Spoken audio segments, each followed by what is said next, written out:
single day, like I've always done and always will. Passing these bills on the floor, making yet another stand. Welcome to this week's edition of New York Now. I'm Chantal Destra. This week, Governor Kathy Hochul delivered her fifth State of the State address, outlining her top priorities for 2026. The governor's priorities this year centered around addressing affordability. Some of the big proposals from the governor's address include universal childcare across the state, increasing protections for immigrant New Yorkers, and cracking down on illegal firearms. The governor's address also comes at a time when she is also in the midst of what is expected to be a competitive re-election race in the fall. The New York Now team was on the ground at the Ag for the governor's speech. We spoke with a slew of lawmakers and political insiders for reactions to the governor's proposals. Here's that story.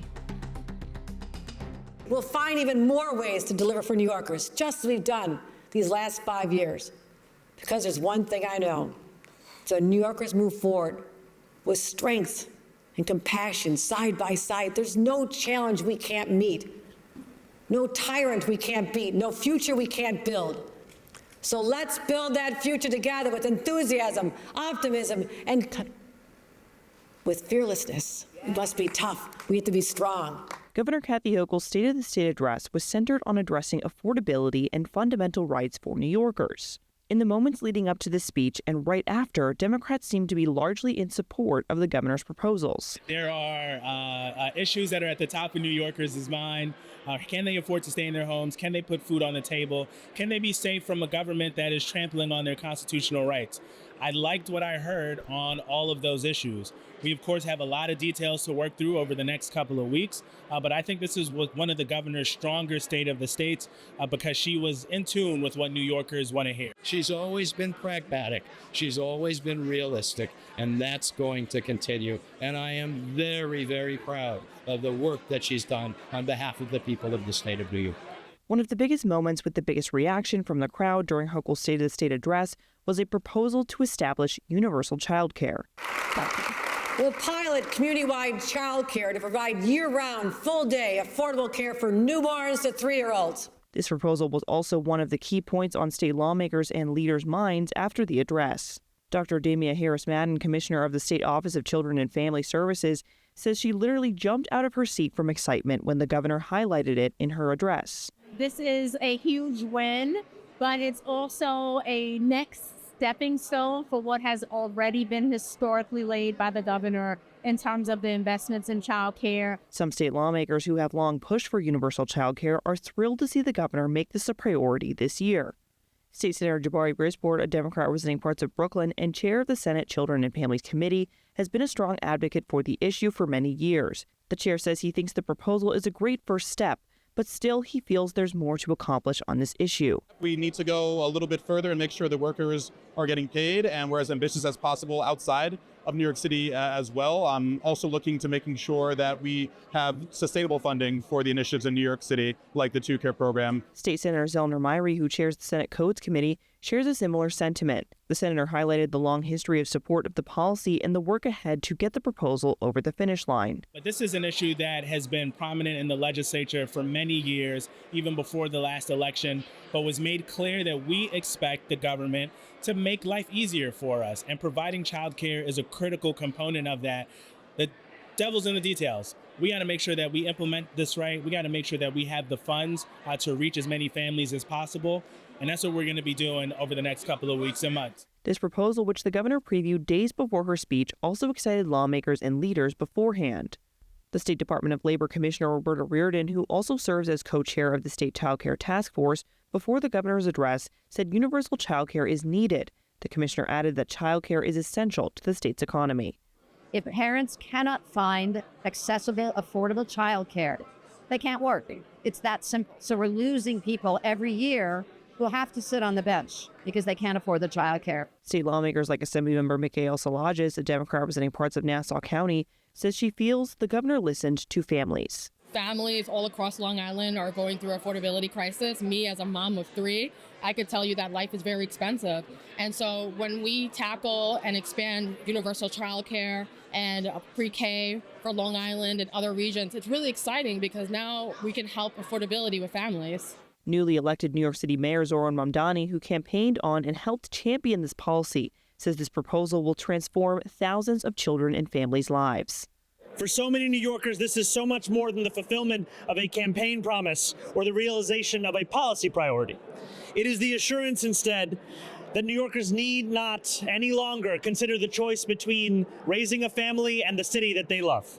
Another big policy from the governor's State of the State address was increased immigration protections for New Yorkers. This proposal received a standing ovation during Hochul's speech. The move by the governor comes after a U.S. citizen was killed by an ICE agent in Minnesota, an incident that has sparked grave outrage and criticism from lawmakers and advocates. The governor proposed making houses of worship, schools, and hospitals as sensitive areas in which federal immigration and customs agents would not be permitted to enter without a judicial warrant. In addition, under the governor's proposal, New Yorkers would be able to file lawsuits against ICE agents who violated their civil rights. This does not interfere with local law enforcement or public safety. It simply affirms a core truth. Power does not justify abuse. In response to the governor's immigration proposal, Mira Dawada, president and CEO of the New York Immigration Coalition, said it is important for the state to set up and protect the rights of immigrant New Yorkers. So what we need to do here in New York is stop just, using our rhetoric and use our action to deliver the protections that we know all New Yorkers deserve. What we saw last week with the shooting of Renee Good was horrifying. She was a U.S. citizen. And what we're seeing in that situation is the continuation of ICE continuing to be rogue and lawless. So we want to be able to ensure that we're protecting every single New Yorker, regardless of when they got here, how they got here, and that we continue to uphold our New York values. Assemblymember Jessica Gonzalez-Rojas, a Democrat representing parts of Queens, shares a similar sentiment, saying she was surprised but pleased to see the governor take a stand against ICE. ICE has been lawless. ICE has been terrorizing our neighborhoods. My district in particular, we've been dealing with ICE coming in to schools and churches and neighborhoods and kidnapping people. So the fact that she stood very strong on that is really hopeful. Gonzalez-Rojas says she hopes the governor's support highlighted in the address means she will support the New York for All Act this session, which will prohibit state and local resources from being diverted to federal officials. Assemblymember Gabriela Romero, Democrat representing parts of the Capital Region, also hopes for support of her bill from the governor, which was mentioned during the speech, the New York Civil Rights Act. The 5th and 14th Amendments of the U.S. Constitution specifically outline due process clauses, meaning all people, regardless of immigration status, are entitled to due process, fair legal treatment, notice, and a chance to be heard. Our governor is standing up for civil rights in a way now more than ever it's so important. We're seeing across New York State these bad government actors violate our constitutional rights. We're seeing bad government overreach in a way that's violent and literally killing people. Assemblymember Szilagyi also stressed the importance of protecting families, New Yorkers, and upholding the state's sovereignty. This law enforcement coming in and having just a blank check to rip our neighbors out, it's just not acceptable. Another proposal from the governor's State of the State address intends to address public safety by increasing protections around illegal and 3D printed ghost guns. The governor's proposal would specifically enact legislation to make it illegal to sell, distribute, or possess digital instructions to manufacture or produce a firearm or parts, and require gun manufacturers to design pistols that are not quickly and easily modified into DIY machine guns through the use of devices such as Glock switches. The legislation would also mandate the reporting of 3D printed guns, establish minimum safety standards for 3D printer manufacturers to ensure their products have technology to block the printer from creating firearms and parts. What the governor's done is try to dismantle all the ways in which they fall into the wrong hands. And so from the Interstate Task Force to now looking at 3D homemade guns and Glock switches, the governor's proposals are how do we get in front of criminals who are trying to get guns into the hands of those who could do harm to others. Brooklyn District Attorney Eric Gonzalez says if law enforcement doesn't stay on top of the ghost gun issue, they will lose the battle. He says they have been focused on the iron pipeline, but as technology advances, they have to keep up, stressing that 3D ghost guns are hard to track. Gonzalez believes the governor's proposal will help law enforcement do that. We need to now focus in on the plastic pipeline and take these guns that are illegal and make sure that we have more tools. And what this allows us to do as prosecutors is to say these guns shouldn't get printed, and if you're in possession of files, then we can also do the prevention piece. But not everyone was a fan of the governor's proposal. After the governor's proposal, the Senate Republican Conference released a rebuttal by Senator Steve Chan criticizing the governor on her proposals and what they call one-party rule in Albany. It's that New York State does not have leadership. New York is not being led. New York is being controlled. One-party rule has turned Albany into an echo chamber for the most extreme voices from New York City. The governor is not steering the ship. She is being steered by extremist socialists who are promising everything to everyone for free. Assembly Minority Leader William Barkley shared a similar sentiment. The leader said he was pleased that the governor was focusing on affordability, which has been a priority of the conference for several years, but was interested to know what the details of the proposals would ultimately look like. It's nice she's come to the party talking about affordability. It's something Republicans have been talking about for probably a decade now. It's simply too expensive to live here in New York State. Unfortunately, as a result, we've seen millions of people leave New York. I didn't see a lot of detail in her policy that makes me think she's straightening the ship out, and people are going to be flocking to New York. In fact, I look forward to hearing more of what she's wants to do in that regard. She talked about high housing costs, talked about cutting red tape. Hallelujah. We're all for cutting red tape, but what usually that means is they take away local control and make all the red tape at the state level. So those are types of things that I get very concerned about. And the devil's always in the details on any of these policies. The governor's address was also delivered against the backdrop of her upcoming campaign for re-election. In the coming months, in addition to handling the regular business of the legislative session, the governor will also be defending her seat from challengers on her left and right. Political strategist Austin Schaffer, managing partner of the political consulting firm Green Book Strategies, says the governor's speech brought her election focus to voters directly. It's an election year budget. Kathy Hochul essentially laid out her plan to voters who are going to be making decisions both in the Democratic primary in June and in the general election in November. And she left them with one clear message. It's all about affordability. Everything that the budget was geared toward was to show that Kathy Hochul is on your side when it comes to making life less expensive, more affordable, bringing down the cost of living, and making things a little bit easier for hardworking New York families. With the State of the State address in the rear view, the work for Governor Hochul continues. The proposals will take a more hammered-out, detailed form in the governor's executive budget proposal, which is expected to be unveiled in the coming days.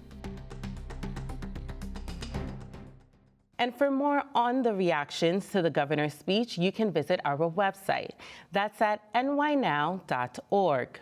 And to offer even more political analysis on the governor's proposals, we are joined in the studio by Politico's Jason Beeferman and Newsday's Keshia Clukey.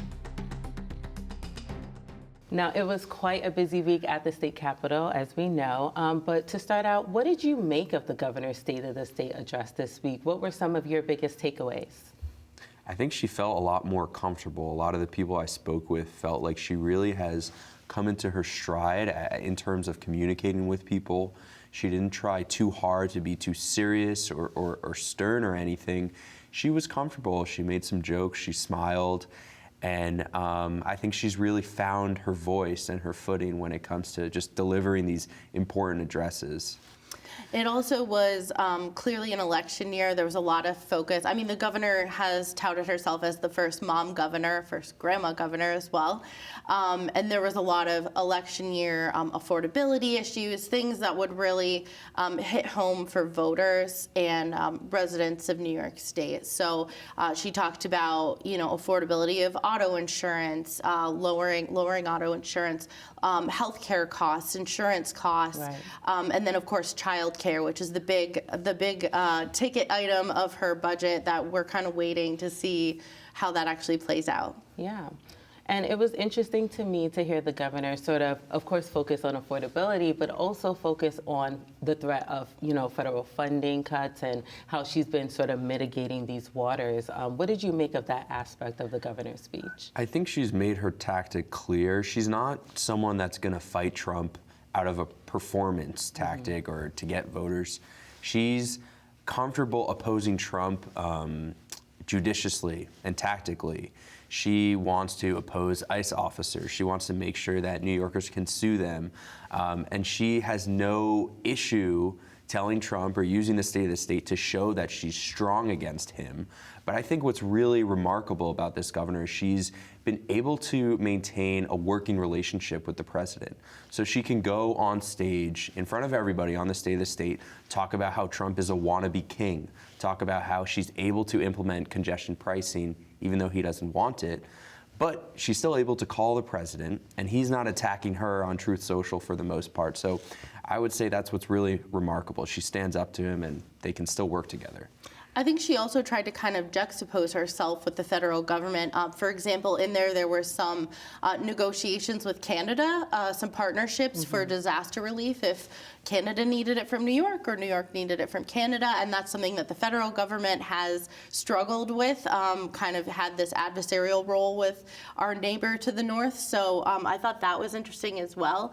And also the crowd reaction was very interesting because, so she got a standing ovation to her childcare affordability measures, but she got multiple standing ovations for her protections of the immigrant community from ICE, including making protections for houses of worship, schools. You know, she said no ICE officer should be in a school unless there's a criminal there.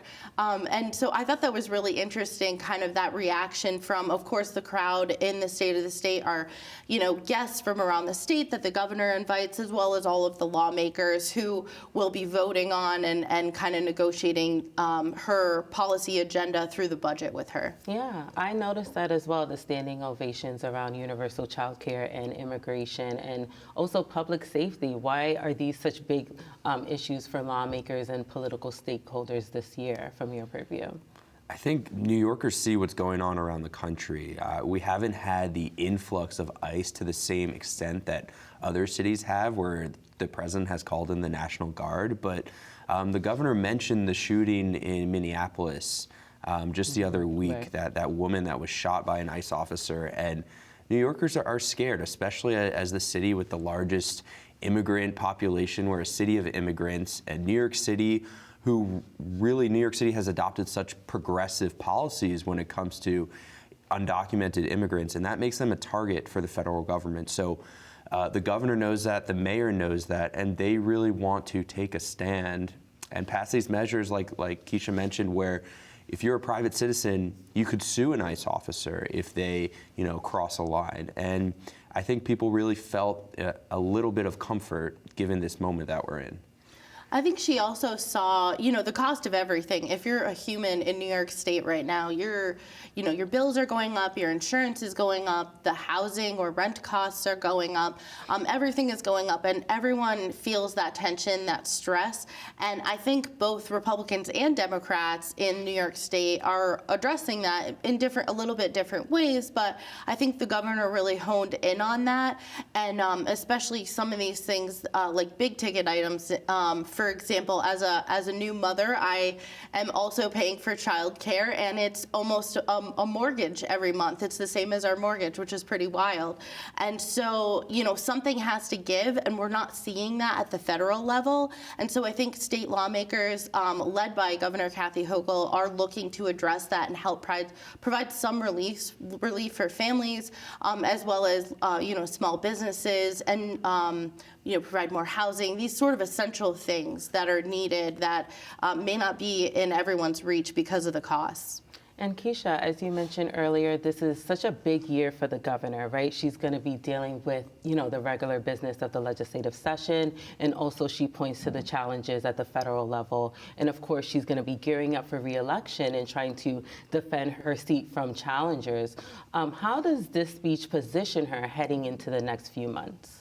Yeah, I think she came out on a few issues that actually she's been hit, she and other Democrats have been hit on by Republicans, including utility costs. Republicans have sort of had this rhetoric around the state's climate change policy and how it's led to increased utility rates. Democrats have said that's not true, but also the power grid needs to be both electrified, but also we need more infrastructure because there's these big data centers and, more use of electricity and so forth. And so she hit on that. She talked about affordable utility rates. She also hit on, like I said, the affordability issues. And then they've also been hit on, some of the other regulations regarding things like they're loosening housing regulations and things like that. And so I think she positioned herself tough on crime and public safety, which also was hit on that. She hit all the checklist of items that I think she'll be dealing with in the election cycle as well. Yeah, absolutely.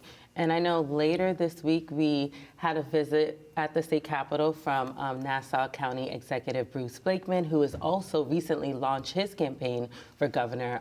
He, offered a rebuttal to the governor's speech. So what did you make of what the county executive was saying about the governor's speech and also her leadership style?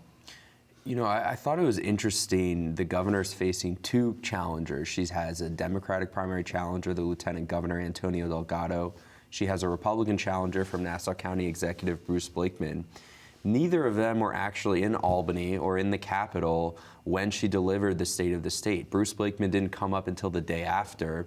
And I think a lot of political observers felt like that might have been a missed opportunity for him to be there on the same day and, give his rebuttal instantly.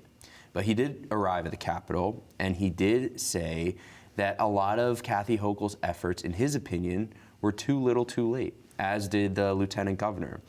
I don't think Republicans are opposed to her free childcare plan because Republicans and Democrats, they want to make the state more affordable. And it even puts Blakeman, I would say, in a tough spot because he doesn't want to be the candidate saying that he's against her signature proposal because it's quite popular. But I think what Bruce Blakeman tried to say is that New York State is not affordable. I mean, even by Kathy Hochul's campaign's own count, they're number 45 in the state. I wrote an article saying that, her campaign said, yeah, we're number 45 in affordability in all of the country. So Bruce Blakeman's point to the reporters in the Capitol and to the state is that if we're so unaffordable, if that was your message this time around, why didn't you do anything ever since you became governor? They both agree that affordability is the number one issue, but Bruce Blakeman is saying, now you're focusing on affordability, now you're saying you're gonna make a change. You've had your opportunity. The state is only getting more unaffordable in his telling, and it's time for a change in leadership. He also spoke on, the high cost of helping immigrant communities, specifically new incoming immigrants, which I think is a Republican talking point nationally. And I would say that the Democrats have been focused on increasing those safety net programs to try to help people coming into the state. And he had talked about kind of lessening those programs and making the state more affordable that way. He also talked about taxes. I mean, New York has some of the highest taxes for not only personal income taxes, but also for businesses in the U.S. And, there's no proposal in there to lower taxes. Now, she didn't say she was going to increase taxes on anyone, although we'll see what happens throughout the budget discussions. But I think that's something that Republicans have talking about. Basically saying we as a state need to lower our spending so that we can lower those costs for New Yorkers that way. So kind of a different take on it. I also thought it was interesting. He came out really heavy on ICE and supporting ICE. But then on the other side, he also came out talking about his pro-choice, how he's pro-choice, and really kind of softened because he talked about how that was through his mother who was pro-choice and kind of had talked to him about that growing up. So he's in a very purple area, got votes from both sides of the aisle. So it'll be interesting. I think his key tactic is getting name recognition upstate. Because he's well known in Long Island, but not necessarily in the rest of the state. And Kathy Hochul is a Western New Yorker. She has name recognition upstate, and then she's been pushing these initiatives downstate in New York City as well. And lastly, in the minute or so we have left, what are you looking forward to getting more details on in the executive budget proposal that is expected to be unveiled next week? I think there's a lot of questions about whether she will intend to raise corporate taxes. Of course, that's something that she could decide to do at the end of the budget process, closer to April. But we're going to be looking for more details on exactly what her tax proposals are, specifically corporate taxes. I think a lot of people want more details about her childcare proposal, especially when it comes to expanding it beyond New York State and looking forward at even the next budget year. And really looking at those two issues, I think they're very important to a lot of people. Yeah. And also, the state has a $4 billion budget deficit that she has to close. Now I'm hearing that reserves are and tax revenues are much higher than anticipated, so it may not be an issue this year, but we'll have to see how that spending goes into the out years, as well as potential impending federal cuts. I mean, we're looking at already the budget needs to increase $8 billion for Medicaid and education costs, just as a flat rate of rising costs, but then we potentially have this hole with health insurance and safety net programs like SNAP benefits being cut, and then also the threat of childcare funding from the federal government getting cut. So we'll have to kind of see how they put that in, if there's contingencies and things like that. Yeah, certainly a lot to look forward to. Unfortunately, that is all the time we have for today, but thank you so much for joining us. Thanks for having us. Thanks for having me. And we were speaking with Politico's Jason Beeferman and Newsday's Keshia Clukey. Well, that does it for this edition of New York Now.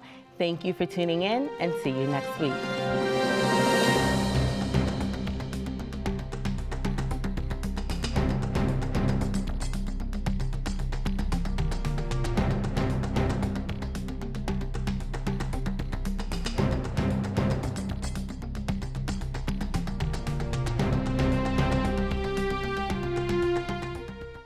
Funding for New York Now is provided by WNET,